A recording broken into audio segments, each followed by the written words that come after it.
Warning, what you are about to hear is two guys talking completely unfiltered. Cut. What are you doing? We don't do disclaimers. The show's called Totally Unprofessional for a reason. I'll see what you did. You're wasting our intro time. Yeah. Start the show.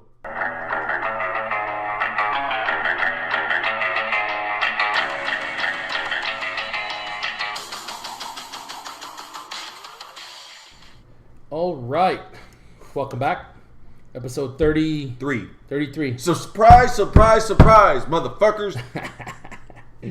So, obviously, we did the 202 on Friday, the review. If you haven't listened to that, it's up. In case you didn't see the photo that went with our page and on the YouTube channel. It's the fucking Irish flag. It's the Irish flag in the background.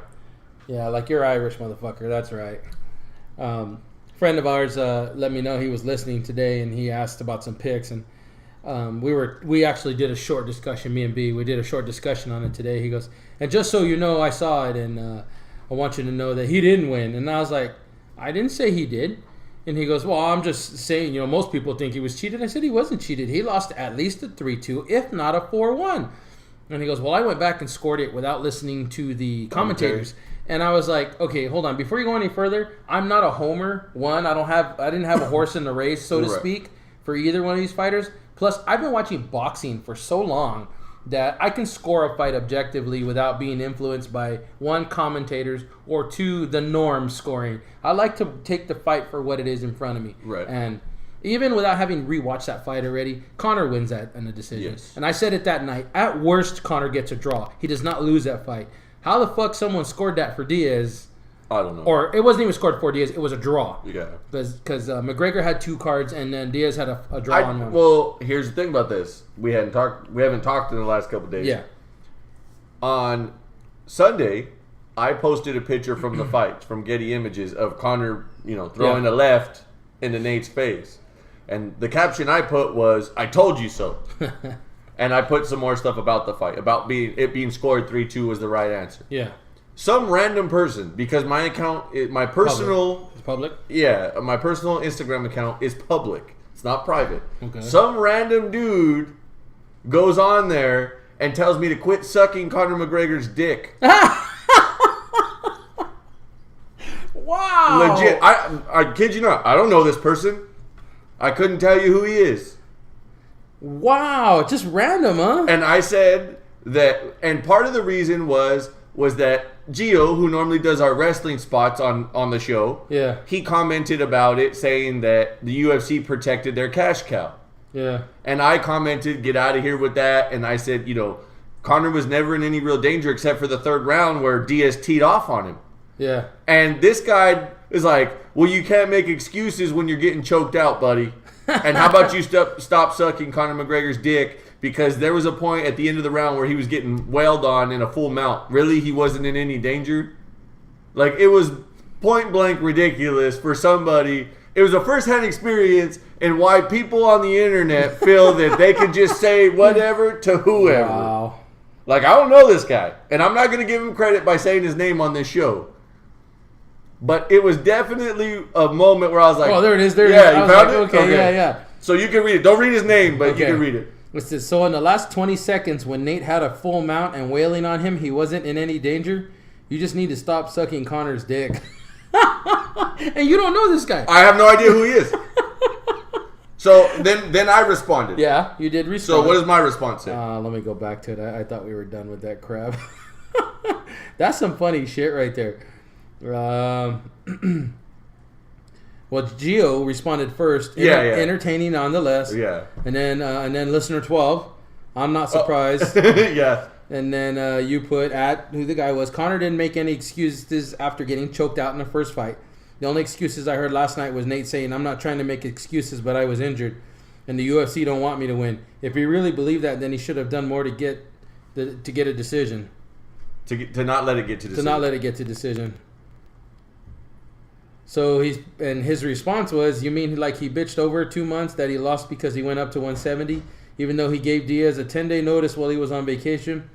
No excuses for McGregor, who said he would kill him in one round, yet get choked out in the first fight and barely won by split decision in the second. Diaz is the real winner here.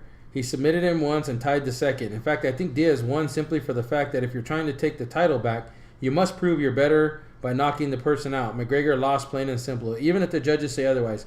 Okay, so in that comment, he said that Conor sat and bitched for 2 months. That's not true.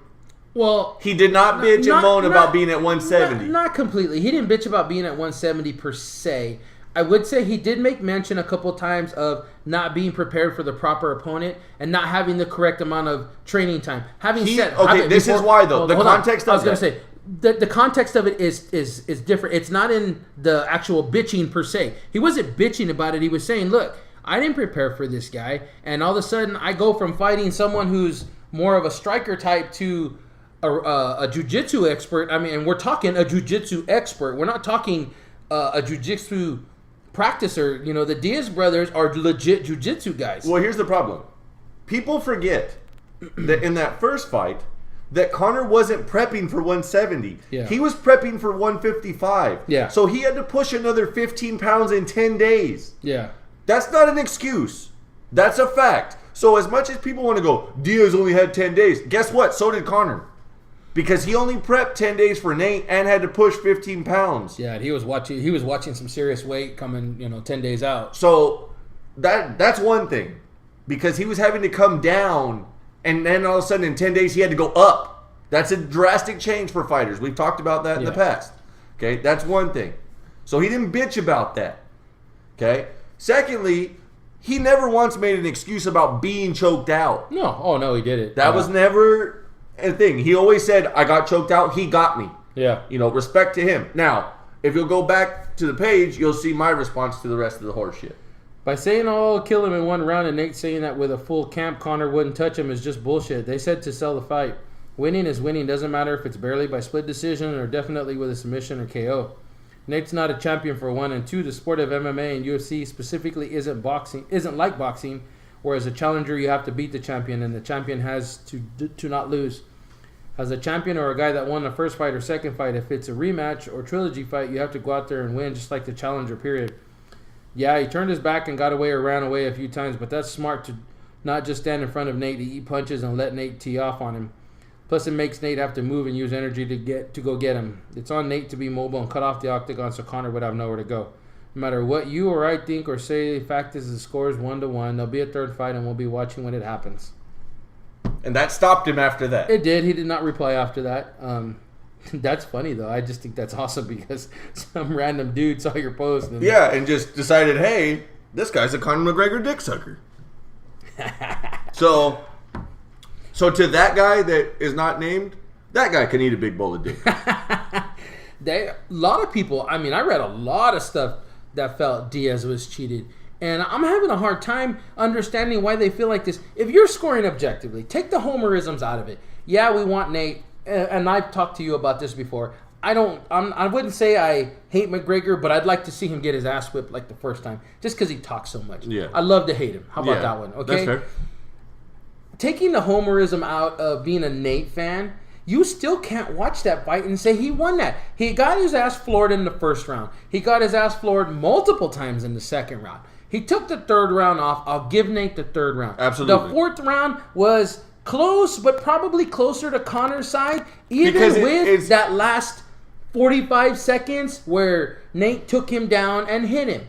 I don't believe it was even 20 seconds that he was in the full mount, if I'm not mistaken. I want to say it was closer to 12 to 10. It was real close. Because I sat there going, just get to the horn when we were watching the fight. Well, matter of fact, I think the clock even turned off. We couldn't even see how much time there was when he got out of the mount. So that's inside 10. So I think that objectively, and we talked about this after the fights were over, that I thought that 1 and 2 easily went to Conor. Yeah. Then 3, by far, there was not a question that Nate got 3. And we scored, I think that night we scored 4 a draw, didn't we? Didn't we say, okay, maybe it was Conor's, but at worst right now, Nate may have done enough to get himself a 9-9 round, is what we thought. And worst case scenario, we said draw in 4. Nate had 5. So even if you do that, okay, that's 2-2 with a draw in 4. Yeah.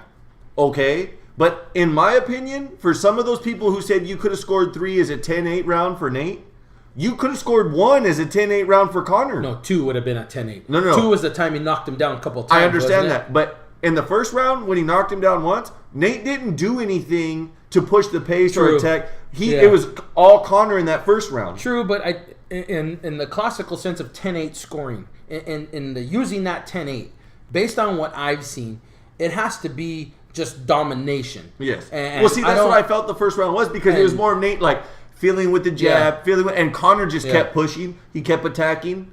So people say it's not about controlling the pace of the fight or controlling the octagon. I disagree. No, I think that's a big part I think that is a factor, that if you can cut a guy off and he can't move and you can tee off on him that way, that's controlling the fight. That's controlling the fight and controlling your space in the octagon. In boxing, they call that clean, effective aggressiveness. Yes. That's part people of the that scoring. say, Conor turned to his back and ran. I'm not going to deny that he turned his back and ran to the other side. Yeah. But what does that make Nate do on a bad leg that he kicked the shit out of the entire fight? For 2 whole rounds, he beat the shit out of that. Just continue. It made him have to go, come get me. Yeah. Come on. You want to tee off on me. Yeah. The other thing, Conor's head movement was a whole lot better in this fight. Yeah, he was ducking punches that he didn't even see coming in the first fight. I saw maybe 1 or 2 clean land on Conor compared to he ate quite a few in the first fight. I thought that the clinch game favored Nate. When they had him up against the fence, Nate was punching him in the face repeatedly. Yeah. But Conor's defense was good in the takedown. He spun Nate a couple times on the fence and reversed his position. I mean, to me, worst case scenario, you were looking at a 3-2 for Conor. Yeah. I mean, it wasn't that way. There was one judge, 49-46, which was the 4-1. There was a 49-46 and then a 48-47. Yeah, and then the 47-47. And then the draw. So... there's evidence right there of every score you can, except for Nate winning. Yeah. Being objective, you're going to go 3-2, 3-2, draw. I just don't see any way you can give Nate that fight. I mean, don't get me wrong. Like I said, I'm not a McGregor fan. Being a boxing fan, do you believe in, and now, a newer MMA fan, do you believe in damage? Like that damage plays a part in your scoring as a judge? Or should? I think that it does. I think judges see damage on the face and they do recognize that you're getting hit. I know in boxing, some judges, I can't think of anybody off the top of my head, but there are some judges in boxing that will totally favor a fighter that's beat up. And you'll often hear trainers tell them in the 9th and 10th round, hey, you look like you've gotten beat up. You need to pick this up to win this. Yeah. So I think it can distort sometimes how much you're actually getting hit, especially with somebody like Nate who's got all that scar. They talk about him having all that scar tissue around his face. But to me, this is the thing though, is if you're hitting the other guy, even if he's not bleeding, he's going to be red. You're going to see it. Most guys, yeah. There's not, without getting into ethnicities, it's pretty obvious when somebody's getting hit. Well, even the darker guys will show it. You'll see the swelling at least. Oh, yeah. Well, again, when there was an argument, I forget which fight it was for Uriah Faber. It was right before he fought Cruz. It was during one of the embedded videos. He went and got a haircut. And somebody was asking, why are you cutting your hair? He said, because the first time I fought Cruz, I was moving my head, dodging punches, so that they were either missing me or they were grazing me and not connecting, but my hair was moving. And the judges believed that I was getting struck for real when I was away when my back turned. Yeah. Now, do I think that it should be based on what you see in that? You got to do the best you can if you're a judge. I mean, you can't, to me, you can't go off a judge. If you see a head snap back, okay, that's obvious. You see a head turn, that's obvious. But if you're just seeing a kind of a dodge here and there, that shouldn't be. Well, then you're talking with UFC is a little different, as in boxing, that's not going to get addressed as a punch. We remember in MMA, we're up against the cage. Yeah. These guys, they're throwing those short elbows, those short punches. So you're not reaching back far enough to really pump somebody's head completely to the side to make it look like an obvious punch. Right. Those little in MMA, those little grazing shots mean just as much as those haymakers that they throw sometimes. Right. So, that's a valid point by Uriah. If your hair's long and somebody's swinging and maybe they did just graze you or you were rolling your shoulder enough, it looks like you got hit sometimes. Yeah. Prince Nassim Hamed used to be a featherweight fighter 15, 18 years ago. One of the just big punchers of his time. When he fought Marco Antonio Barrera, Emmanuel Stewart was in Prince Ahmed's corner. And one of the things Stewart used to tell him was, quit moving your head like that because it looks like you're getting hit. And Ahmed was one of the big guys, not a shoulder roll, like a head roll. And you can't do that because it looks like you're getting hit. Right. Now, Barrera was hitting him, aside from that, but Ahmed, it looked like he was getting hit when he wasn't, especially when he was in the corner. You can't roll your head like that when a punch is coming by because it looks. You have to turn the shoulder to make it look like you're not getting hit. Again, MMA, there's a lot more shorter punches. There's a lot more stock put into contact because it looks. After the fight, Dominic Cruz talked about the gloves. That this isn't boxing. You're not wearing 16-ounce gloves. Yeah. That if you hit somebody, it's not just going to be like pop, and it necessarily doesn't break the skin right away. You're wearing 4-ounce gloves. That if you connect, you're connecting with more than likely like the end of the inside knuckles on your towards your fingertips, and then the full power and drive of your shoulder and arm that you're throwing into that punch. That's more likely to break the skin because you're getting more power out of that. You're not hitting each other with pillows, as you've said in the past. Conor's game plan was genius. Oh, yeah. No, I heard everything that I listened to Saturday morning leading into the fight. Every analyst was like, Nate is heavy on that lead leg. And if Conor's smart, he'll attack the lead leg. Yeah, he did. And he went straight to it. We could see that welt after the first round already. On the back of his thigh, yep. Man. I mean, he literally went to it. I still think that him being at 170 hinders him on his toes. If you watch him at 145, watch him in the Mendez fight, watch him in the Aldo fight where he sleeps him in 13 seconds. He's on his toes. He's bouncing. He's moving here and that. Neither one of the fights at 170 did he do that. Hey, 18 pounds is a lot of weight. No, I'm not saying it's not, but that's why I said I think that it hinders his movement because it takes too much energy. He's got to change his fighting style. Yeah. We said several times. Now we know he took the third round off because he said he slowed down, but he did look tired a couple of times. He admitted. I don't know if you saw the post fight stuff. They did not allow them to do a regular post fight. Yeah, I remember. So the videos were posted later online. He said the third round that he did feel a little bit tired, but that it was more of a pacing himself tired rather than a full-on, like, I'm just gassed. Mm-hmm. Which made sense. Because if you watch him in the corner on the stool between 3 and 4, he closes his eyes, he takes 2 deep breaths, and then he gets up and is like, all right. And Kavanaugh says, this is why we've been doing what we've been doing. This is where you find that spot to get out of this spot. Yeah. This is where you go to that place and push past all this.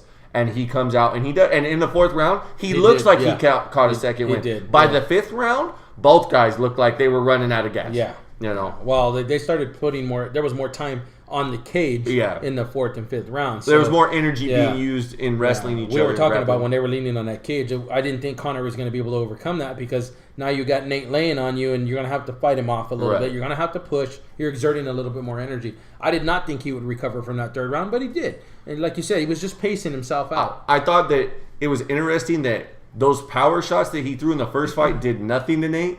But his precision in timing his shots knocked him down 3 times in this fight. How many one-punch knockdowns did he have? He had 3 knockdowns in this fight. Just crazy where he hit him square and Nate went straight to the ground. Yeah. And they didn't daze him completely, but it was enough to throw him off balance and get him down. Not one of them was like him moving backwards and he slipped. Not one of them was him like out of position and his feet were off balance. Good punches. It was solid punches. Yeah. And the other smart thing, when he did knock him down, Nate was like, all right, come and finish me off on the ground. And he was like, I don't think so. Get back up. We're going to keep going. You know what that reminded me of was Bryce when he knocked down that challenge. Oh, yeah. He was like, get up, let's go. Yeah. So, I mean, and the whole card from top to bottom delivered. Yes. There was good going down the co-main event. Glover Teixeira and Anthony Rumble Johnson. Geez. It was confirmed yesterday morning that was a tooth that flew out. Oh, it was a tooth? It was a tooth that flew out. So the uppercut that you saw knock him out, and I said right out the gate that I saw his mouthpiece get jarred into his cheek. So I forget who else we were here with that said, I saw something that looked like a tooth. That was Eric. And then this morning I saw a slow-mo video where they showed it, and it was confirmed it was a tooth. That's a hard hit. It's a scary thought. Man, people were talking about how scary that is. And what does that say about Daniel Cormier, who 8 shots from him and still beat him by that rear naked choke? Well, I don't think anybody's going to question Cormier's heart. But I think his chin just got some validation. Yeah, because I think it validates his toughness that people discredit him when he's looking at John Jones. Everybody's like, "Oh, John Jones," and they look at DC and go, "Oh, you're a bitch." Yeah, but when you look at that in 2020 hindsight of what he ate and stuff like that in that fight with Rumble, now you kind of go, "Well, This guy was pretty tough. Rematch, Rumble. That's obviously the next step. Rumble was number 1 coming into the fight.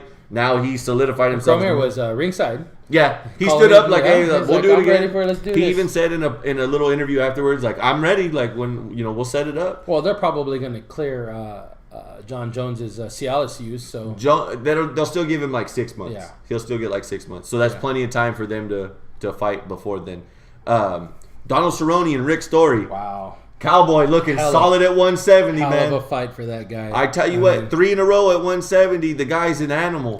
Contract's up. No, that was his representatives came out this morning and said he still has one more fight. He misspoke. Oh, So he still has one more fight. brutal, and that'll be the title fight. He wants 155. Nobody wants to give it to him. Of Dana course White not. says he's dominating at 170. But here's the thing. To me, the next step is a higher class challenger at 170. The guys he's fought at 170 have a little bit of name in that weight class.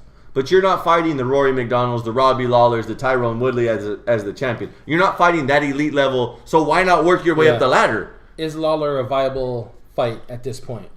No, because he was the ex-champion. I think McDonald's, if they can re-sign McDonald, that's a very possible fight. The other one is GSP. GSP's talking about trying to come back. We just talked about that a couple of weeks. Would it be fitting to bring GSP into that situation where he can fight somebody like... Is Cerrone far enough down the ladder to where you're not handing GSP something that will give him instant notoriety again? I mean, because we talked about GSP maybe having to take a couple of lower fights. This is what we said about GSP and Ronda Rousey. Cerrone's a big enough name that it's a big enough sell. Yes. GSP's been out of the game since 2013. Yeah. Okay, was the official date that I saw. You bring him in, you have Cowboy.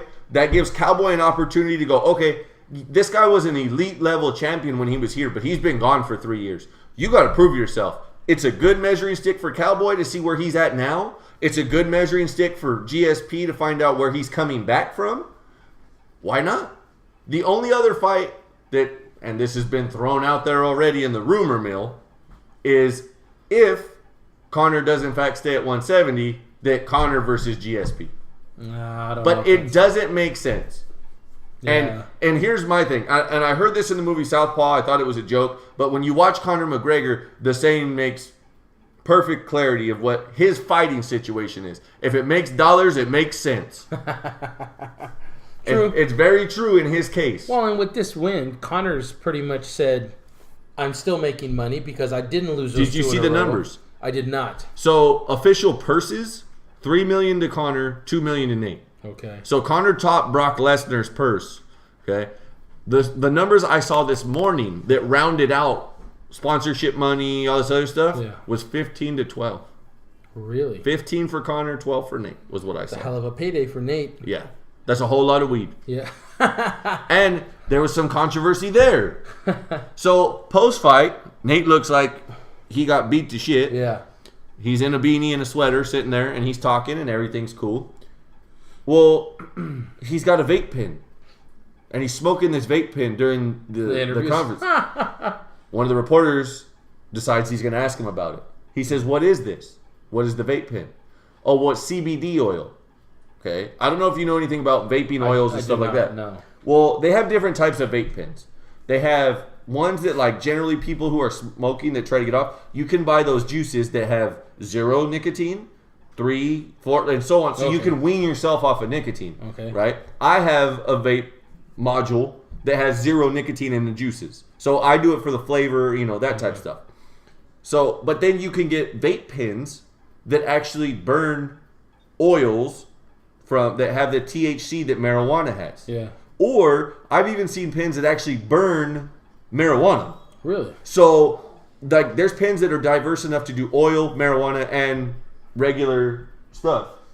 So, somebody said, what is that? He said CBD oil. He said it helps with inflammation. It helps with healing. You get them usually post-fight or during training. And he goes, it'll change your life and take it to a better place. I listened to Ariel Helwani's post-fight show this morning. One of his guys follows up on what CBD oil is. It is one of 113 active cannabinoids in marijuana. He was telling the truth. Yeah. It helps with inflammation and healing. Yeah. That's not false. Okay, and you and I have both talked about this, that the medical benefits of this stuff are a good thing. If USADA decided to go ahead and test him after that press conference, Probably test it's a dirty. fail. Yeah. It's a fail because that's marijuana. Yeah. If they tested him before that, he'd be fine. Well, it's a part of marijuana, not necessarily the part that would test it dirty. No. It is in their list. It would be on the list of banned substances. It is on the list of It banned would be on the because CBD oil is. It's a part of 113 active cannabinoids that's in marijuana. So are all 113 of those? That part I don't know. That's going to be the tricky but part. I read that if he were to be tested, it would be a fail. Oh, wow. So that one is in there. So it's interesting to know if they took a sample or not. So up to how long does USADA have to test him then? Because 6 hours after the fight. okay, so you're That talking was an hour. That's literally at the most 2 hours after the fight. Yeah. At the most. Oh man, well he must have really felt like they weren't going to test him. It's called an in-competition test until 6 hours. Of course, Diaz. Now- The Diaz's are not known for worrying about that post-fight. Well, okay. Well, here's the thing. Just like we talked about a while back with John Jones, if it's out of competition, which means post that 6 hours, doesn't matter. They're not testing you for recreational drugs. They're testing you for banned substances, PEDs. So if it was after the 6 hours and they tested him, it wouldn't matter if it's in a system or not. But because that 6 hour window is considered in competition, that's where the failure would come.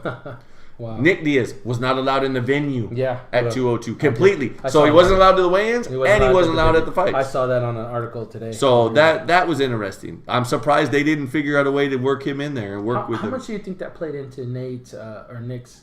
Yeah, Nate's game plan. Not so much, maybe lack of execution, because I think he could have done more to possibly get that fight to the ground. We only saw him really attempt. Well, if you listen to his post-fight comments, he said that he wasted too much time trying to take him down. He said he felt he spent too much time and energy working on that, and that he should have stuck with what he was already doing. Which was losing?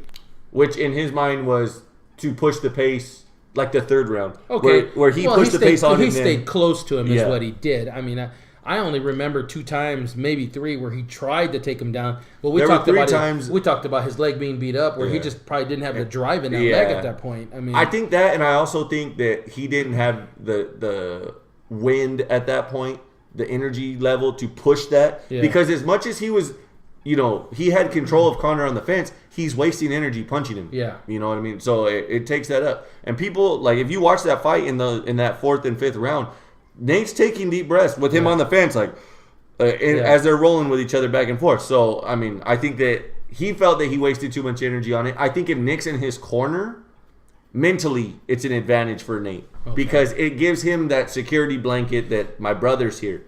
In an interview he did with Olivia Olivi before the fight, he talked about how his brother's been the one that has been the leader, so to speak, in that group, that he's followed his brother into fighting and being a vegan and all this other stuff. So he's baby brother. When big brother's there, mentally it makes a difference. Yeah.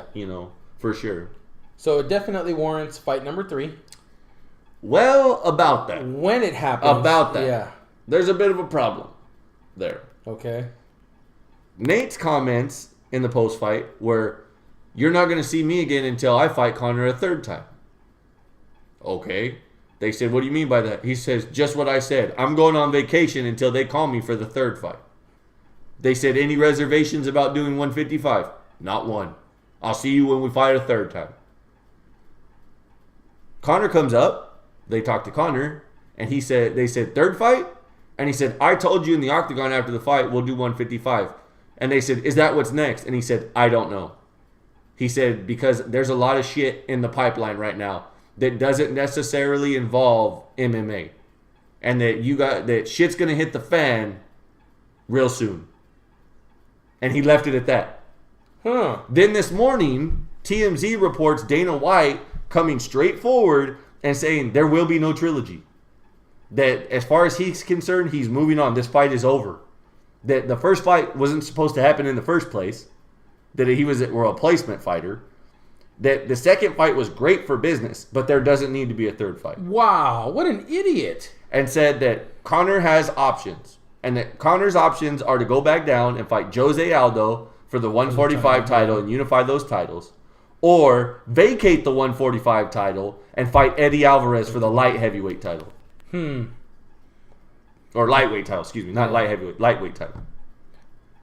If I'm Conor, why not, if you're so confident in beating Jose Aldo, and I know he is, you sleep a motherfucker in 13 seconds, you know you got his number. Yeah. And let's be fair here. He's made the comment that he went around the world for 2 years promoting a fight that he ended in 13 seconds. He owns Jose Aldo mentally. Yes. Physically, Jose Aldo, like physique-wise and everything else, looked a whole lot better against Frankie Edgar. Yeah. And he looked a little bit more... more old school Aldo. Old, yes. Very, yeah, that'd be a perfect way to describe it. It's old school Aldo. But from the time he lost to Conor, during the media scrum with Frankie Edgar, was still McGregor's name in his mouth. Yeah. Still, when Conor was going through the issues with getting pulled off of the UFC 200 card, he was talking shit to McGregor. It was like he was worried about his failures, and Aldo was looking at that as his successes. Yeah. If that doesn't tell you that you own somebody mentally or broke them mentally, I don't know what does. Yeah, that's definitely. So if I'm Conor or I'm his people, I say you fight Aldo again. Are you going to sleep him in 13 seconds again? Probably realistically, no. Yeah. That was, that was everything lined up. You got it right? Okay. But if you feel like you got his number, which apparently he does at this point, what do you have to lose? You go down, beat Aldo, and then come back up and fight Edgar. Exactly. Yeah, Eddie Alvarez. Yeah. I mean, what? Why not? Eddie Alvarez isn't going anywhere. Yeah. There's nobody else there that can take Eddie Alvarez anyways. The only other person that Eddie Alvarez said that he's open to fight was Nate. They're not going to give Nate the shot because he lost to Conor. Yeah. So what do you do? And Nate's what, number 10? I don't know what he's ranked in the lightweight division. People forget that he's not a welterweight. Yeah, no, he's not. Those two fights he fought Conor at were number 5 and 6 number fights in the welterweight division. So that puts him at 3-3 in welterweight. Yeah. Like, he's not outstanding. He's a 55er. Now, if you're Eddie Alvarez, the other fight that he mentioned right after he won the title was a rematch with RDA because RDA got clipped. Yeah. So why not same card? Aldo McGregor, RDA Alvarez. Conor wins, gets the winner of that fight. You got your July fight, so you would combine those two for January because Conor took a 5-rounder. I don't think so. No, because depending on how bad his shin is, they said he wasn't on crutches at the after party. Okay. That he limped into the after party. I think he's going to be medically suspended. 6 months. I don't know if it'll be 6, but he'll be medically suspended long enough to not let him fight in New York. Because New York's at 205. They're at 202 that's now. November? Yeah, it's like the second week of November. That's what I'm saying. It'd be January. You'd be so looking at you late shoot January. for January for Conor. You let Alves fight in New York with RDA because he's from New York. So you have that fight. Then you have Conor fight.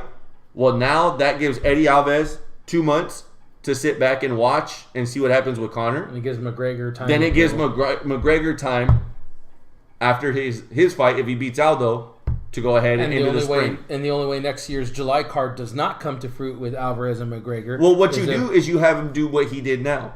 You either have him fight. You have Conor fight in December, not January. You have him fight in December again. Same thing, same time last time, like with Aldo. Mm-hmm. You have him fight in December. So Alvarez fights November. McGregor fights December. Now you have a window to fight in March, where you can fight in March. And if you want Conor on the July card with him winning both fights, now he's got enough time to get to July. And now he's still fresh, and he likes to be active. Yeah. He likes to fight. Yeah. So that gives him enough time to do March again and to do January again or July again. But now you're looking for an opponent because you've taken it depends. Mix. It depends because if RDA beats Eddie Alvarez and gets the title back, does Eddie Alvarez get a rematch? Yeah, that's true. I mean, I think. Well, I'm talking about for McGregor. That's my point. If RDA wins, that's the fight that was supposed to happen in the first place. Was McGregor RDA? Mm-hmm. Okay, so you got it. It's a McGregor. I think it's kind of a triangle. It's a McGregor lightweight title fight, is what it is. So yeah, again, if I'm his people, I'm saying you go back down, you beat Aldo again, so that way it's definitive. Nobody can say, "Oh, he got clipped." It was one. No, you beat him again, you finish him, and put that story away. Now you move up and you get to keep your belt because his goal's always been to hold multiple titles at the same time. Yeah. Well, guess what? They're not going to let it happen unless you go back down and fight him. Yeah. Beat him. You know you could beat him. Beat him. Whoever's there is going to be waiting. And if he beats Aldo again, decisively again, where he pretty much owns the fight, and I'm not saying like, oh, you know, a 13-second knockout. I'm talking about he pretty much owns the fight, because here's what's scary. And I don't think people, I was talking to a guy that I know that I work with, I see regularly at work. He said the same thing that I said. If you're a 145er and you watch Conor drop a dude who weighed in somewhere around 180 to 185 walking into the cage, and he dropped that motherfucker 3 times, what kind of power does he have at 145? Yeah, no kidding. You know, now granted, some of that gets sucked up in the weight cut, but not all of it. Not all of it. You know what I mean? So that's kind of the layout of what they're talking about. Where do you go from here right now? The other fights that were interesting on there, Cody Garbrandt, yeah, that was on your card. Kills Mizusaki on his knees. The guy tries to get back up, and Cody says, I don't think so. Knocked him out faster than Dominic Cruz knocked him out. Wow. And we know that Dominic Cruz and him have heat. So he went ahead and told Dominic Cruz, I'll be waiting for you. Dominic Cruz says, you got daddy issues. Because for those of you who don't know, Cody Garbrandt was adopted. Oh, wow. So he had a stepfather and stuff like that, and parents that, you know, were very supportive. So he told Dominic Cruz, don't worry, I'll show you who your daddy is, and I'll break your fucking jaw. Oh, jeez. So there's definitely something there. And that becomes a triangle too, because I felt that Dillashaw should have got his rematch with Dominic Cruz after the first fight, because I had the fight scored for Cruz. So, you know, I don't really know where that kind of falls. I think the next fight for Cody Garbrandt would be TJ Dillashaw, unless you're going to give him Dominic Cruz. Yeah. So he beats Dillashaw, he definitely gets Cruz. And Garbrandt said this week in media that he doesn't like that guys that in Team Alpha Male are still friends with TJ Dillashaw, who dipped out on Team Alpha Male. So there's a built-in story to build from there, storyline-wise. Yeah. So in the bantamweight division, there's some stuff going on there too. So definitely exciting, definitely a whole lot going on. Nevada State Athletic Commission statement. Did you see that? For Nate Diaz. Not yet, no. They said that the last I saw was they were looking into it. Osada could consider him saying he was vaping CBD as admitted use. Wow. That would be some bullshit right there. That's a reach. Yeah. That one I would agree with him there after him for Yes. something. That's some bullshit right there. Yes. That is some bullshit. I'm not like, people think that guys that are McGregor, like in my case anyway, that because I'm a McGregor fan that I automatically hate on everybody else. Like, oh, fuck them. That I agree with all his opinions about, you know, how these fighters fight and stuff like that. I actually like Nate Diaz. Like, before, like, if he's not fighting the guy that I like in Conor McGregor, I probably would be rooting for him. I find him hilarious, the fact that he has an I don't give a shit attitude in this sport. You know? So, I mean, it's interesting. Now, for shit like that, I agree. That, like, what are you reaching for? Like, let him be. He just came off of a fight where it was very physical. It was a legitimate war. And you didn't test him? Here's my thing with USADA. If you're not going to test him, shut the fuck up and sit down. Yeah. Stay out of it. Yeah. If you want to test him, and so then you got something to go off of. Yeah. But if you're not going to test him, why in the hell are you even talking about it? Yeah, that's true. So, you know, I do think that Nick does need to pay his fine, though. Another leak. Uh-oh. Connor's suspension is potentially till February. For the shin. For the medical suspension, yeah. So there you go. Wow. So that means he won't be on the New York card. Yeah. Yeah, that would scratch that one for sure. It would be March. Earliest would potentially be March. Well, no, because they closer to April. They can't train He's got to train. medical. Yep. That's right. He's got to train. That is right. So you're looking at April, which means one thing for him. Hello, Hollywood. Yeah. He could take a break and go out there and make some money on the side. That could be one of the things he's talking about. He's been talking about that for a while, but he's turned down major movie roles because after the loss, he was like, nah, I need to go back here. Focus. Yeah. I need to focus, which is good. Other fights on the card of note? I mean, Mike Perry. Mike Perry went to town on the Korean kid that he fought. He was a bigger dude. But the problem is Mike Perry's corner is in trouble. Because one of his cornermen got caught on one of the mics that are in the octagon off the cameras being racist. Oh, wow. So he told, like, he was trying to hype him up right before they were getting started. And he was like, you got this. You could take this dude. And then he goes, he can't even open his eyes. It's like, well, he's Korean. Like, it was like a slant-eye joke type deal. So now people are like, oh, the guy in Mike Perry's camp is an asshole. Wow. That's how sensitive the United States has become. You can't even say shit like that. That's just ridiculous. We saw Tim Means beat Saba Hamasi. Yes. That was a, I don't want to say a decent fight because he knocked him out, but I mean, Means looked good. Future for him. That was his opening fight, right? Or no? Yeah, that was. I'm not sure. Some other fight news. There's a lot of that talk I was mentioned earlier about Nate being cheated. I follow Nate and Nick on Instagram. I don't know if you do. No, I don't. But I was tripping out on all of his pictures. He didn't have his glasses on. Oh, yeah. The newer ones? Yeah. His after party. Did you? Okay, in the post-fight, he goes, you know, people said that I lost the fight as far as control and damage, but I'm the one going to the after party at Light who's going to let my brother in. Shout out to Light. And then he goes, but Connor's going to the hospital. That's because he almost snapped your fucking leg off at the knee, bro. His shin was sore from snapping that leg. Yeah, everything that they posted today, he had his sunglasses on. You could see he did after the first fight too. Yeah. You could see some of the damage, and that goes back to him having that scar tissue. Yeah. I mean, that was his something like almost 30th fight. Oh, wow. He's been fighting for the UFC since he's been 18. Wow. And he's 30 now. Yeah. I mean, that is crazy. You know what I mean? Like, he's one of those rare guys that has been with them since he started as a pro. Like, Cowboy's another one. You know, long friggin' time. So it'll be interesting to see where they go from here. Yeah. Fights again like every weekend all the way in through September. Wow. Next weekend main event, Damian Maia versus Carlos Condit. And that one was moved. That was supposed to be on the undercard of this one. So that one should be a good one. Also next month, UFC 203, Fabricio Verdum. Or not Fabricio Verdum, but Stipe Miocic and Alistair Overeem. They've been talking about Stipe's win over Fabricio Verdum, and they've been building up Alistair Overeem, you know, coming into this fight. But the thing that they've been promoting harder than the heavyweight title fight, CM Punk's debut. Yeah. He's fighting Mickey Gall. Tonight was another episode of Evolution of Punk. There was a big old promo for that yesterday on what CM Punk's been doing and how his training's been going. Tonight was the second episode of the Evolution of Punk. They're doing a weekly, every Monday.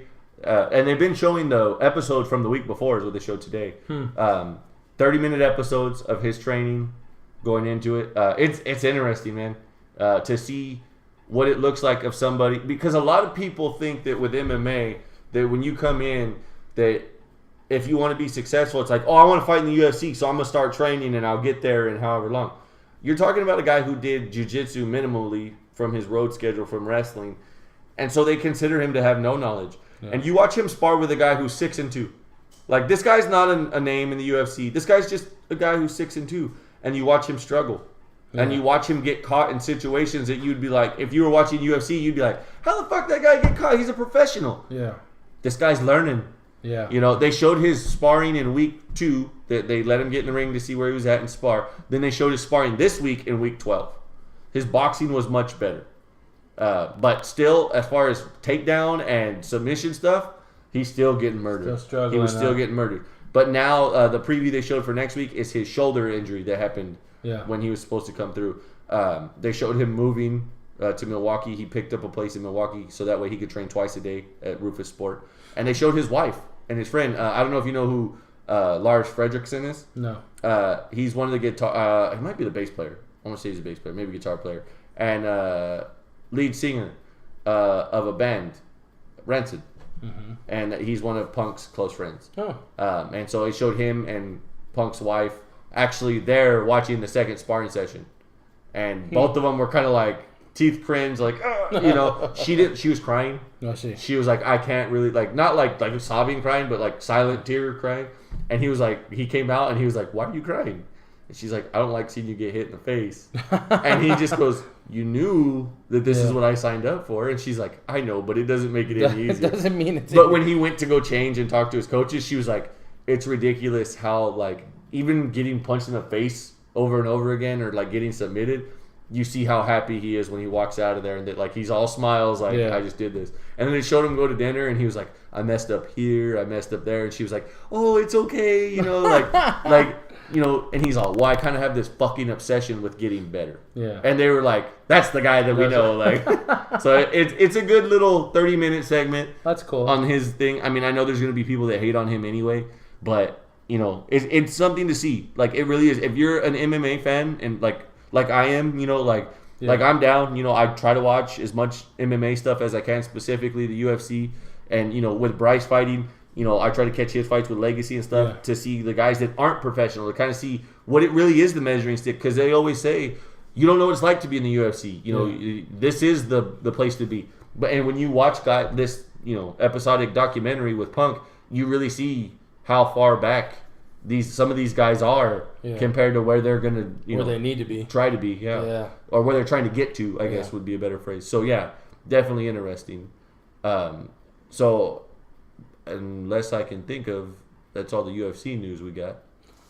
You had your first fantasy football draft yesterday. Yes, I did. I had the 7th pick. We have a 12-man draft. I had the 7th pick. You guys do snake draft? Yeah, it's 1 to 12, 12 back to 1. I like those. I prefer being closer to one end or the other. Were you blind draw or was it standings from last year? No, blind draw. Okay, that's pretty cool. At least that's even. The one I'm doing, I have one Friday and I have one Saturday. God damn, it's gonna be busy. Yeah. Friday nights is first time league from a bunch of guys from work. They're a bunch of clowns. I totally expect to win that league. I'll mop the floor with all those fuckers, take their money, and then make them call me daddy. That should be fun. Tell them it's red panty night. That's right. That'll be a first time. It's always fun hanging out with the guys from work. The big one is on Saturday. Yeah. That's a snake draft. You know, Pops is in that one. Pops and his father. Yeah, Mike. they're back-to-back champions.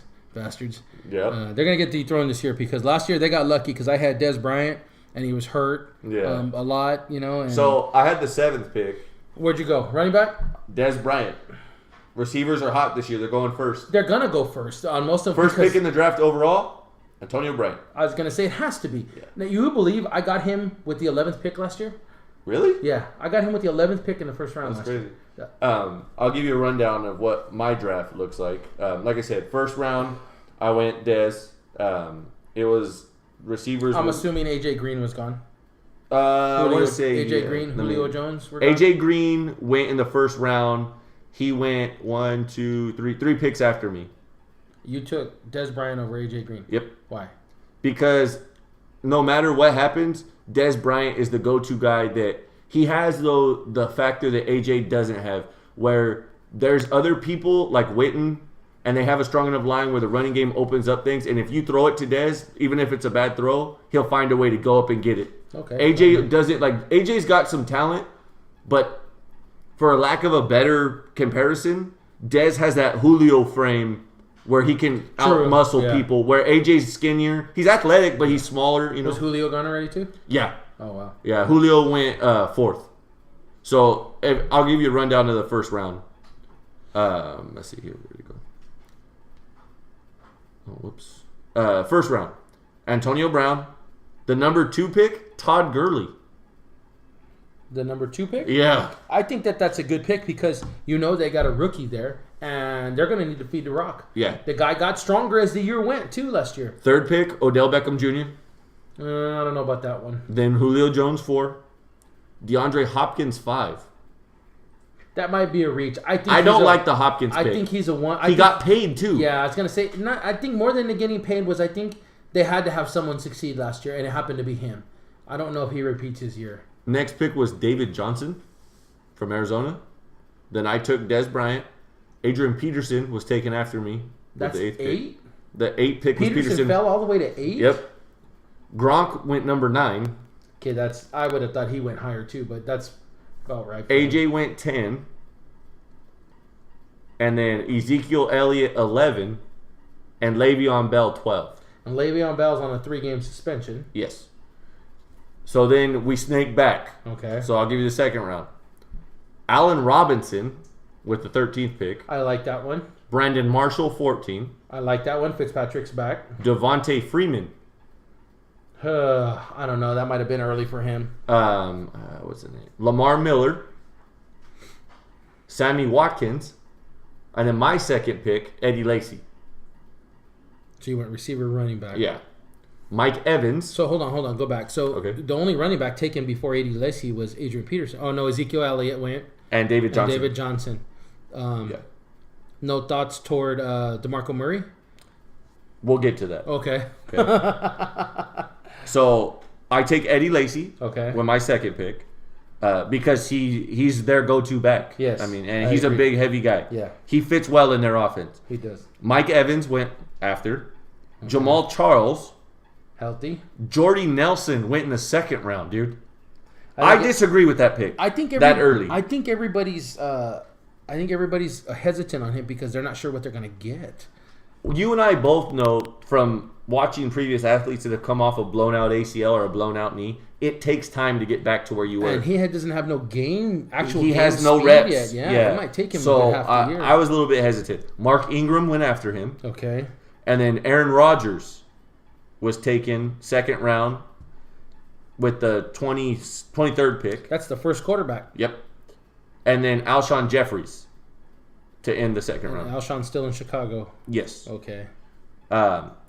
Then it gets into the third round. Then now you're starting to get. Now you're starting to get some like strategic picks. So Doug Martin. So we're starting with one, going back the other way, right? So Doug Martin, Greg Olson was the second pick of the third round. Wow. Yeah. That's kind of early for him. So that dude's team, Todd Gurley, Aaron Rodgers, and Greg Olson through 3 rounds. There were better picks out there. Yeah. Keenan Allen. Okay. Cam Newton. That's late for him. That guy was the top fantasy producer last year. Yeah. Brandon Cooks. Okay. Demaryius Thomas. I don't like the Thomas pick. I told the guy that picked Thomas, I said, you can go ahead and take Mark Sanchez with him. Well, you know what? That might not be a bad plan because if Sanchez is going to manufacture big games, it's going to be through Thomas. There's nobody else there. But we know he has a problem with extending plays and having issues, and we've already seen it in the preseason. But the one thing that Thomas did do better last year was those cutting routes and getting open or those short bubble screens. True. I mean, because Peyton Manning showed to not have the arm strength that he had last year. Okay. So that might not be. I mean, I don't think it's a great pick. So my third round pick, okay, Amari Cooper. So I think that's late for him. I would have thought he went sooner. That's why I went after him. Especially based on what we've seen in the preseason. Yes. When you start getting late, when you start seeing Julio and AJ and Dez and maybe even Brandon Marshall gone, I think that's the time to grab Amari Cooper. T.Y. Hilton went after. Jarvis Landry. Shady McCoy. Danny Woodhead. McCoy went in the third round? Yeah. Wow. Danny Woodhead. And the last pick of the third round, Jordan Reed. So I'll kind of speed up here through the later rounds and get to some of my stuff here. Let's see where to go. So to go back. So then in the fourth round, notable picks taken in the fourth round. Julian Edelman was the second pick of the fourth round. 4-game suspension for Edelman? No, for Brady. Oh, yeah. Right? Yeah. Garoppolo's the starter. Yeah. Randall Cobb was the fourth pick of the fourth round. Okay. I took DeMarco Murray. In the fourth round. In the fourth round. That's a steal, I think. I thought so. I think that guy's going to do good. C.J. Anderson was a later pick in the fourth round. That might actually be a real good pick, and I think he's going to be heavy in that offense this year. And then Andrew Luck followed C.J. Anderson in that round. Then it moved on. Then there's no Then following that into the fifth, Crabtree was taken with the second pick in the fifth round. Delaney Walker was taken after him. Good Eric pick. Decker That's late. followed that him. That's late for him. Travis Kelce followed Decker. And then I took Dante Moncrief to shore up my receivers. You still have what's his name from Arizona on the board there too. Fitz? Well, Fitz is one. Or but Brown. Brown. Yeah. You But got he's Brown coming there. off an injury. They were showing him warming up. He still hasn't had the reps yet. Well, you didn't even take Fitz. Fitz is a slot receiver now. He gets 10 to 12 looks a game. Yeah. Your boy, Tyler Eifert, went after Moncrief. Yeah, he's hurt still. I'm Yeah. not sure if he's I gonna stayed open. away from I'm him. not sure if he's going to open. Latavius Murray went after Eifert. Where am I? Okay. Russell Wilson went at the end of the 5th round. That's about right if you're due for a QB. Then notable ones coming back. Gio Bernard was the start of the 6th round. That's late for him. Kelvin Benjamin in that round. Carson Palmer in that round in the 6th. I took Jason Witten. I think that's a good spot for him. I figured that was fair. That's a good spot, 5, 6, yeah. And you got Dez and Witten. So you get both. Which generally the consistency is there for those two. Yeah. It's not an either or. Usually with those two, you get the You're either consistency. going to get everything or you're going to get nothing. Yeah. So Drew Brees also went in that round, and Emmanuel Sanders went in that round as well. So where did Marvin Jones go? Marvin Jones went in the following round. 2nd pick of the 7th round. No Calvin Johnson, and Marvin Jones falls that low. Yeah. Wow. I'll do you one better. You know the pick that followed Marvin Jones? Who's that? Steven Gostkowski. The kicker? Yeah. Then Ben Roethlisberger went in the 7th. Okay. And then I took Julius Thomas as my other tight end. Now he's in Jacksonville with Blake Bortles. Him and Allen Hurns and Allen Robinson are the big 3. Yes. So I figured between him and Witten, Well, those are correct. And that late for Thomas is a good pick. The only problem with that layout with those big 3 is that last year was their first year together. And we always talk about the defenses adjusting after a year of film. It'll be curious to see if they can do. But it's another year of Blake Bortles' progression, and Jacksonville's getting better. Oh, I agree. I'm not. I don't want And to Julius downplay Thomas it, is one of the more established tight ends. They've already seen now. The defenses know how they're going to throw and what they're going to do. Yeah. So they're going to have to prove they can run the ball this year. Actually, their running back might be a good sleeper pick for late in the rounds, just because they're going to have to run the ball to open their pass up. Late in the 7th round, Tom Brady and Derek Carr. Then in the 8th round, let's see. Carolina's defense came off the board. That's the first defense. Yeah. Blake Bortles went before that. Okay. And I took Matt Ryan. That's a steal, I think, because he still has a good receiving core over there. Yeah. He's got Harry Douglas still, and he's got Julio Jones. And they still, I mean, as much as you want to say Freeman's the bulk of that offense, that guy drops back and passes 30, 40 times a game. Broncos and Carolina's defense both went in that round as well. And so did Allen Hurns. The last pick of that round, Eli Manning. Good old reliable. Yeah. 160 yards, 1 touchdown, 1 interception. In what would be the 9th round, I took Darren Sproles as a flex. That's a good late round. Because he does get his running touches from time to time, but he also returns punts. Yeah. So he's a good flex guy. Who else went in that round? Did anybody gamble on the rookie QBs, Goff and Wentz? No. Nobody. Nope. Nobody took either one of them. Wow. Somebody took TJ Yeldon.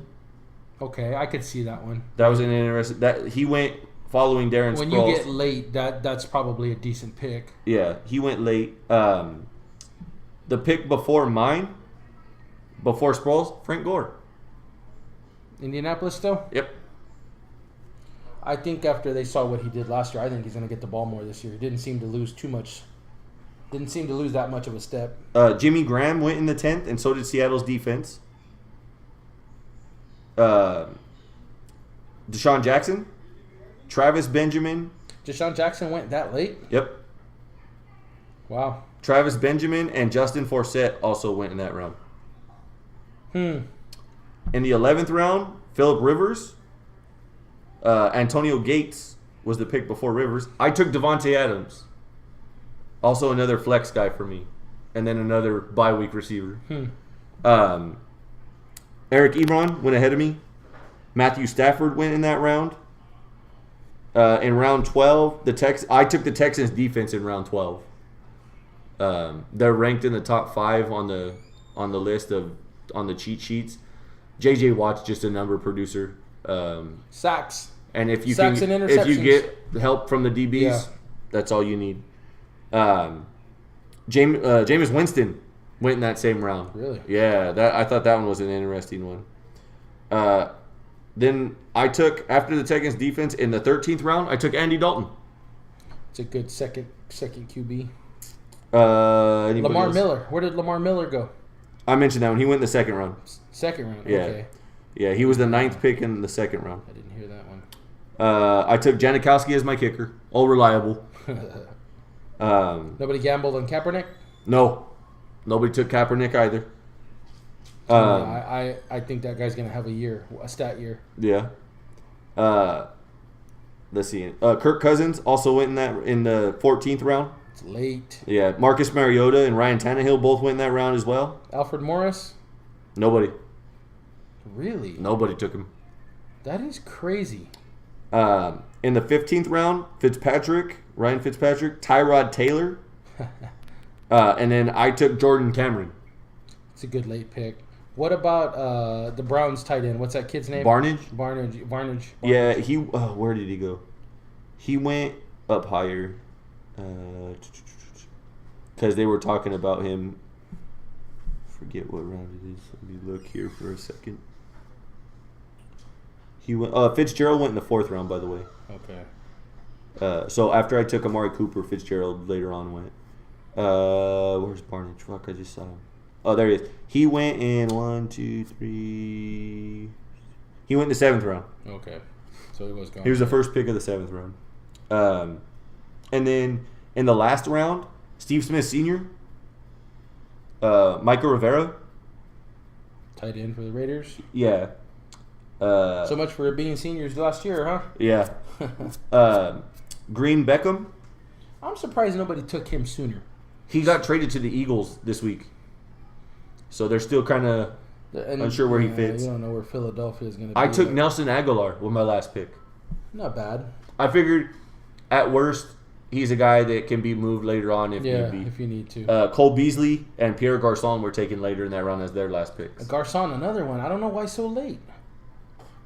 He should be like a 6th or 7th rounder at worst. He's the primary target over there. Yeah. You know, that's crazy. That is so crazy. yeah, so that was my draft. I felt it was a strong one. I thought it was a whole lot better than my draft from last year. It's decent. You got some potential. If you could get some performance out of some bigger performances out of Cooper, it'll really boost the lineup. And I think that last year showed Crabtree more of a threat than what people thought. Yeah. So definitely. that'll help. Well, and I'll tell you what, you're really going to hinge, much like I did because I took Bryant last year, you're really going to hinge on Tony Romo's health. Even though Dak Prescott has proven he can do stuff in the preseason, when the switch happened last year and Romo had to sit and Bryant was still there, the struggle was getting the ball to people other than Bryant. Yeah. Because they kept trying to ramrod it to Well, Bryant. that's why I picked Jason Witten. Yeah. So what the problem I had was when Romo was in, I was fine. When Romo was not, it was dead in the water. Yeah. I think there was a couple of games I didn't even play Des Bryant because I wasn't getting anything out of him. Yeah. And that's what killed me because my first 2 picks last year were Brown and Bryant. And right there, I thought my receivers are good. I don't even care if they're on a bye. I got one of them on. I still have another draft to go. It's a week from tonight. And that one's only 10 people. So that one's a little easier. Those are fun. Yeah. Ironically, the league that I did win last year was an auto pick. I didn't even pick anything. I let it. That happened to. We were talking about that at our draft yesterday about how that happened that a guy that picked his own draft last year went to shit, but the year before he auto picked and he wound up in the top 3. So that's funny. So that's my draft for this first one. That one should be a fun one to keep up on. It's some older guys that they're a bunch of shit talkers. So we'll see how that goes. Like I said, I have another one a week from Monday that's more of some younger cats. It's a former work one. And last year we had a bunch of first timers who picked out of their ass and wound up getting ahead. You were actually in that one with us last year. And you were just as confused as I was afterwards. Like, what the fuck are these guys doing? Yeah. So we'll see. But am I in that one? No, I'm not in that one. He didn't say anything. Okay. So I'm assuming they got more people from work this year. Yeah. I was just a late fill-in for that one. I mean, shit, you do enough of them. Yeah. Well, I'm back up to 5 this year, See. so I mean, that's, you're crazy. Anyway, like you said, it makes all games relevant. Yeah, exactly. Also, Sunday night was WWE SummerSlam. Yeah. We'll get more into this Friday because we have Raw tonight, SmackDown tomorrow. I feel like we can go deeper Friday with that and get in depth. But the major news coming out of last night, SummerSlam, they crowned their first Universal Heavyweight Champion. Yeah. They had an opportunity to do something different with that belt design. It looks exactly the same as the WWE title, but the strap's red. And it says Universal instead of World. Wow. That's it. So that felt like there was a lot of criticism there. The other thing, they went ahead and let Finn Balor win to be the first champion. Seth Rollins dislocates his shoulder and tears his labrum, so Balor had to relinquish the title tonight on Raw. Oh, wow. Yeah.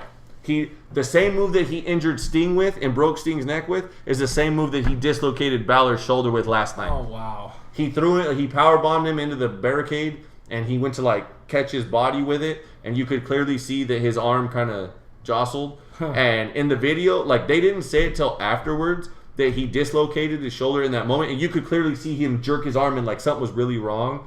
And then the camera cuts away because he extends his arm out with his other hand and does this, almost like you're stabbing yourself motion. Does this? It was later announced that doing that was popping his shoulder back into place. Oh. So he stuck it out because it happened fairly early in the match. He wound up winning. He was on he left last night from the Barclays Center in a sling. People took pictures, and so there was a lot of rumors this morning on the internet. And then he did Good Morning America this morning with the women's champion, and there was no sling. But people were like, he's not really moving that arm very much. So people were kind of cautious. He had WWE doctors check him out today. He announced that they confirmed that he dislocated it, popped it back in himself, but that because of that, he tore his labrum. Oh, jeez. So he's looking at a 2 to 3 month off, which, I mean, it couldn't have happened at a worse time. Yeah. You're talking about a guy who just debuted a month ago, who they're willing to get behind, who's a smaller guy, which is rare, who the fans want to see. They really are behind him. And you give him the opportunity by letting him win the whole damn thing and not chase it, and he gets taken out with the same move that broke another guy's neck. I mean, at what point they swore up and down that the injury that happened to Sting with the same move was a freak accident. Maybe you should stop doing that move. Yeah, that might be a good idea to take that off. That one might have to be taken out of the repertoire, so to speak. Yeah. So that was the major news. The other one was the women's championship. Sasha Banks fought Charlotte. Sasha Banks had lost the title. People were like, she just won it a couple weeks ago. What happened? She apparently is injured and needs time off to recover. So people didn't know that going in. They thought she was kind of facing a wellness policy issue. Yeah. It's been somewhat confirmed from inside sources from other articles that she's hurt and needs time off. That the severity of the injury was worse than what they originally thought. She's been working through it, but they're going to give her time off to heal. Wow. So they let her loose. But tonight, they brought in Bayley. So, like I said, we'll get deeper into that on Friday. SmackDown's tomorrow. I still don't even know what the finish of Raw was. I just know that they were going to have a series of matches for a Fatal 4-Way next week to determine the new Universal Champion because of Balor having to relinquish it. When I left the house before going to the gym, Kevin Owens was in, Seth Rollins was in, and they were in the process of getting the last two, which was either Roman Reigns or Chris Jericho was one match that hadn't happened yet, and when I left, Big Cass was fighting Rusev. So the winner of that match would be in. So there's a Fatal 4-Way to finish next week to find a new champion. So as much as it was like, everybody was like, yeah, we got a new opportunity, it's right back to where it started with the injuries. So, I mean, that part sucks, you know. Yeah. So, yeah, and NXT, they had their big Brooklyn show the night before SummerSlam on Saturday night. Shinsuke Nakamura, your new NXT champion, beat Samoa Joe.